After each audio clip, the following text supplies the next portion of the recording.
Students, कैसे हैं आप सब। उम्मीद है सभी लोग ठीक ठाक होंगे। तो यहाँ पर यूपी सीईटी काउंसलिंग 2021 में जो इस समय प्रॉब्लम चल रही हैं उसको लेकर मैं बात करने वाला हूँ। और वाकई में मैं फील कर सकता हूँ कि आपके साथ क्या प्रॉब्लम्स हो रही हैं। लेकिन यहाँ पर अब जो कुछ भी हुआ है उसमें तो हम कुछ कर नहीं सकते, लेकिन उससे निकलने का एक रास्ता धीरे धीरे हमें मिलने वाला है, जहाँ की अब न्यू शेड्यूल आएगा। लेकिन उसी चीज़ पर हम चर्चा कर रहे हैं कि यहाँ पर जो भी प्रॉब्लम चल रही हैं, वाकई में जिन्हें सीट मिल गई हैं वो बहुत खुश थे, ठीक है। और स्टूडेंट के मन में ढेर सारी उम्मीदें थी, जो कि रैंक को लेकर और काउंसलिंग के टेक्निकल इश्यूज़ की वजह से सब कुछ गड़बड़ हो गया। इसमें हम कह सकते हैं कि यहाँ पर एनटीए की लापरवाही कह सकते हैं आप। और उन्होंने इन चीज़ पर ध्यान नहीं दिया कि कैसे हमको रैंक को सेट करना है, ठीक है। खैर, आपको घबराना नहीं है, जल्द ही न्यू शेड्यूल आ जाएगा और अब प्रॉब्लम को सॉल्व भी कर दिया जाएगा। ये चीज़ तो हम जान रहे हैं, लेकिन मैं इसी में बात करने वाला हूँ कि जिन स्टूडेंट्स के मन में ये चीज़ें हैं कि फ़ी वगैरह को लेकर काफ़ी चीज़ें डाउट आ रही हैं। सर, हमने फ़ी को पे कर दिया था, हमने सीट कन्फर्मेशन की फ़ी को पे कर दिया था, अब मेरा क्या होगा, मेरे 20,000 डूब जाएंगे, उसके बाद काउंसलिंग की फ़ी डूब जाएगी। सब कुछ इसमें मैं बात करने वाला हूँ। आप बिल्कुल ध्यान से वीडियो को देखिए और मैं आपको बताने वाला हूँ, छोटी सी वीडियो में सब कुछ आपका मैं क्लियर कर दूंगा। तो आप कह सकते हैं कि यहाँ पर एक लापरवाही का नतीजा था जो ये सब कुछ हुआ, ठीक है। सबसे पहले तो एक न्यूज़ मैं आपको पढ़ के सुना देता हूँ, जो कि अमर उजाला की न्यूज़ है और कल की ही न्यूज़ है, कल शाम की न्यूज़ है, ठीक है। आप देख सकते हैं यहाँ पर 10 अक्टूबर की संडे की न्यूज़ है। यहाँ पर आप देख सकते हैं यूपी सीटी। उसके बाद मैं आपको कुछ ज़रूरी चीज़ें भी बताऊँगा फ़ी वगैरह के लिए को लेकर, उसके बाद सारी चीज़ें मैं डिस्कस कर दूँगा, ठीक है। यहाँ आप देख सकते हैं यूपी सीटी एनटीए की मेरिट सूची में गड़बड़ी और एकेटीयू ने काउंसलिंग प्रक्रिया पर लगाई रोक। ये तो आप जानते हैं, ठीक है। लेकिन अब इसमें क्या चीज़ दी गई है कि दोबारा मेरिट सूची जारी होने के बाद काउंसलिंग को नए तरीके से शुरू किया जाएगा, ठीक है। अब तक हो चुके दाखिलों पर भी रोक लगाई गई है, यानी कि जिन स्टूडेंट्स का हो भी गया था, जिनको सीट अलॉटमेंट के लिए जाना था, फिजिकल अपीयरेंस के लिए जाना था, उनके लिए भी रोक लगा दी गई, ठीक है। दोबारा नई सूची आएगी, सब कुछ चालू कर दिया जाएगा। ये तो बात हो गई न्यूज़ की। नीचे मैं लिंक दे दूंगा, आप इसको पढ़ लीजिएगा कि किन चीज़ों की वजह से ये सब चीज़ें रुकी।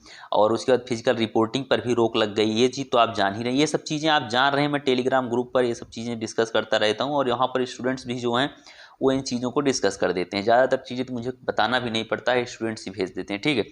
अब बात करेंगे कि यहाँ पर फ़ी वगैरह को लेकर क्या प्रॉब्लम्स आपको हो रही हैं और कैसे किस तरीके से। यहाँ पर आप देख सकते हैं कि लखनऊ विश्वविद्यालय की चीज़ें भी थोड़ा डिस्टर्ब हो गई हैं इन्हीं चीज़ों की वजह से, ठीक है। सब कुछ बिल्कुल बहुत सारी चीज़ें इनमें डिस्टर्ब हो चुकी हैं, क्योंकि इसी के आधार पर सब कुछ होना था, क्लासेस चलनी थी, हर चीज़। मान लीजिए आप कह सकते हैं कि ये एक बहुत बड़ी क्राइसिस है और सत्र एक तरीके से पूरा सत्र खराब हो रहा है कि सत्र की टाइम खराब हो रहे हैं। अब काउंसलिंग कब से न्यू शेड्यूल आएगा, उसके बाद फिर फर्स्ट सेकंड थर्ड राउंड होगा, फोर्थ राउंड होगा। मतलब टाइम तो इसमें वेस्ट है, बहुत ज़्यादा टाइम वेस्ट है, ठीक है। उसके बाद बात आती है कि चलिए ठीक है, नई सूची आएगी, रैंक दोबारा डिसाइड होंगी, हो सकता है रैंक में थोड़ा बदलाव आपको देखने को, क्योंकि यहाँ पर जो प्रॉब्लम थी वो ये थी कि एक ही रैंक के कई स्टूडेंट्स हो गए थे, ठीक है। एक ही रैंक के कई स्टूडेंट्स हो गए थे, जो कि बहुत बहुत ज़्यादा प्रॉब्लम होने वाली है, ठीक है। और ये भी है कि एकेटीयू के लिए भी एक प्रॉब्लम है। वो प्रॉब्लम क्या है कि इनमें से किसी अभ्यर्थी के दाखिले रद्द होने की स्थिति में संस्थान को उसकी फीस भी वापस करनी पड़ेगी। कोई भी यूनिवर्सिटी जिसने भी फीस लिया है उसको फी भी उसकी वापस करनी पड़ेगी, ठीक है। तो ये सबके लिए एक बहुत ही चैलेंजिंग टाइम है, चाहे वो आपका यूनिवर्सिटी हो, स्कूल हो, कॉलेज हो, कोई भी हो जिसमें आप एडमिशन लिए हैं। मतलब स्कूल तो नहीं कहेंगे इसको तो आप कॉलेज ही कहते हैं। मतलब सबके लिए, स्टूडेंट के लिए भी, कॉलेजेस के लिए भी ये बहुत ही चैलेंजिंग टाइम है कि यहाँ पर किसी को पैसा चाहिए और किसी को जिम्मेदारी से लौटाना भी है कि उसमें किसी प्रकार की धोखाधड़ी ना हो, ठीक है। अब बात आती है पैसे को लेकर कि जिसका पैसा गया है उसके लिए क्या होगा, कि पैसों को लेकर जो पेमेंट किया है उसमें मैं आपको एक ही सलाह दूंगा कि आप परेशान ना हो, धैर्य बनाए रखें, ठीक है। आपकी फ़ीस कहीं नहीं जाने वाली है, फ़ीस आपको मिलेगी। और साथ में जहां तक आपने जो कुछ भी अभी तक प्रोसेस में किया है, बिल्कुल आप उसके आगे ना बढ़ें। किसी फर्जी लिंक पर आप क्लिक ना करें कि किसी ऐसा वैसा कोई लिंक आपको सेंड कर दे कि काउंसलिंग करा लो। चूँकि अब आप जानते हैं कि व्हाट्सएप फेसबुक की दुनिया में बहुत कुछ ऐसे मिलता जुलता रहता है, ठीक है। तो आप किसी भी लिंक पर ऐसे क्लिक करके पेमेंट करने की कोशिश, डायरेक्ट एडमिशन की कोशिश, ऐसा बिल्कुल ना करें, किसी के बहकावे में ना आए।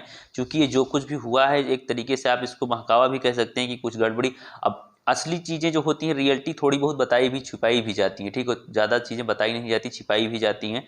तो इसलिए आप लोग धैर्य बनाए रखिए, शॉर्टकट के चक्कर में परेशान ना हो, किसी प्रकार का आप शॉर्टकट ना अपनाएं, और जो होगा न्यू शेड्यूल के अकॉर्डिंग होगा, इसलिए आप वेट करें, घबराएं नहीं। और कोई भी समस्या हो आप हमसे जुड़े रहें, नीचे टेलीग्राम लिंक है, आप वहाँ पर जाकर कोई भी प्रॉब्लम अगर आपको आ रहे, आप वहाँ पर हमसे पूछ सकते हैं, ठीक है। मैं इस न्यूज़ की आपको लिंक दे दूंगा, अगर आप चाहें तो पढ़ सकते हैं, कोई दिक्कत नहीं है, इसमें बहुत कुछ है नहीं, वही चीज़ें बताई गई हैं कि दोबारा होगा, मैं इसलिए आपको पढ़ के मैंने नहीं सुनाया। मैं इसकी लिंक दे दूंगा, आप पढ़ लीजिएगा, बिल्कुल ठीक है।